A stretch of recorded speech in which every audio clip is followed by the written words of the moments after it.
Petit jeu suivant, quand les enfants viennent au yoga de la joie, j'ai toujours le plaisir de faire travailler la circulation au niveau de la colonne vertébrale.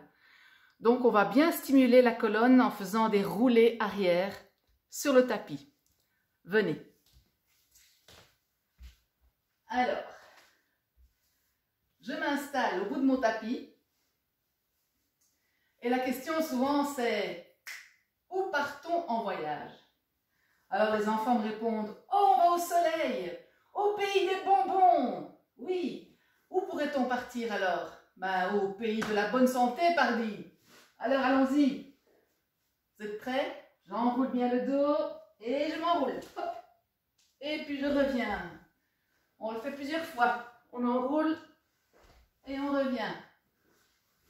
Ah, ça fait du bien pour tout le dos. Je peux le faire aussi sans tapis, en accrochant mes pieds à l'extérieur, comme ceci. Donc je croise les pieds, j'attrape les pieds ici à l'extérieur, d'accord? Et on fait la même chose. J'enroule bien le dos, je rentre le menton et je reviens. Très bon pour la colonne vertébrale. On le fait doucement, bien sûr, sans forcer. Et on relâche. Ça fait beaucoup de bien. Et maintenant, il est temps de faire un exercice respiratoire. Donc je vous invite à vous asseoir bien confortablement, comme ceci, sur un petit coussin. L'idée, c'est d'avoir toujours le bassin au-dessus des genoux pour permettre au dos de bien se redresser. Parce que voilà, il est vraiment important de prendre conscience de la circulation de l'énergie.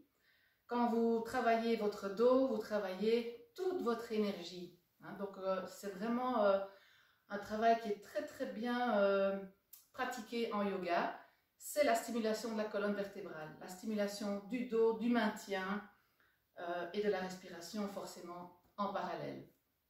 Donc qu'est-ce qu'on va faire? On va juste prendre conscience de son assise, de bien s'ancrer dans le coussin. Si je n'ai pas de coussin, que je n'ai pas envie de m'asseoir parce que j'ai mal aux genoux, on peut s'asseoir autrement. Je m'assieds avec les pieds pliés devant, d'accord? Voilà, comme ceci. Ou je peux être simplement un peu plus comme ceci. Ou je peux être sans, voilà, avec une plus petite épaisseur en dessous des fesses. L'idée, en tout cas, c'est de bien redresser le dos, d'accord? Parce que si je suis comme ça ne va pas circuler pareil que si je suis redressée ou que je m'aide une petite épaisseur. Vous voyez tout de suite la colonne qui se redresse. Et donc, on peut alors permettre à la circulation de l'énergie d'être bien meilleure. Un peu comme une rivière, quand on a des cailloux, des branches, ou on a des barrages. L'eau ne sait pas circuler facilement. Donc, on doit aussi penser à à permettre à notre énergie de bien circuler. Donc, c'est pour ça qu'il faut absolument bien dégager notre colonne. Posture d'ouverture. Même chose, les épaules. Je m'ouvre. N'ayez pas peur d'extirper votre poitrine pour bien sentir toute cette ouverture et cette libération aussi des organes, du diaphragme. Voilà, travailler cette respiration.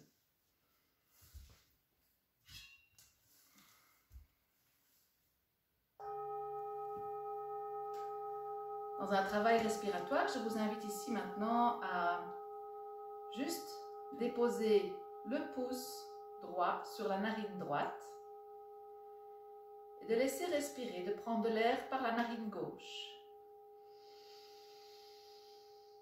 Puis je vais boucher la narine gauche, souffler avec la narine droite. Puis je reviens, inspirer par la narine droite. Je bouche ma narine droite et je ressouffle par la narine gauche. On refait, inspire gauche.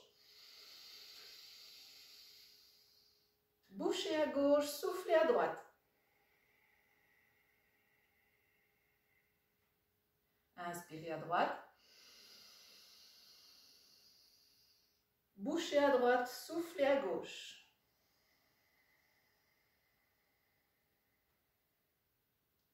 Encore une fois, inspirez à gauche.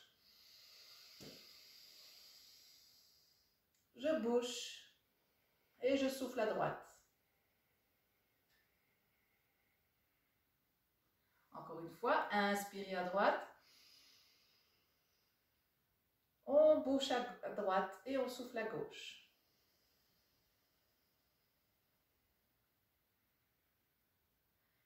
Faites-le encore quelques fois, les yeux fermés. L'idée, c'est de le faire 1 minute au début, pas trop. N'exagérez pas non plus parce qu'on peut avoir parfois la tête qui tourne, donc on le fait calmement.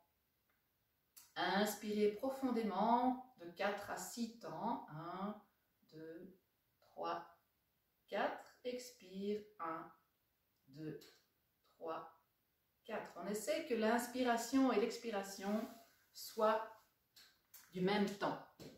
Voilà. Respiration alternée. Très intéressant à pratiquer aussi quand on est un petit peu tendu, avec des petits soucis de tension. Voilà, à tout à l'heure.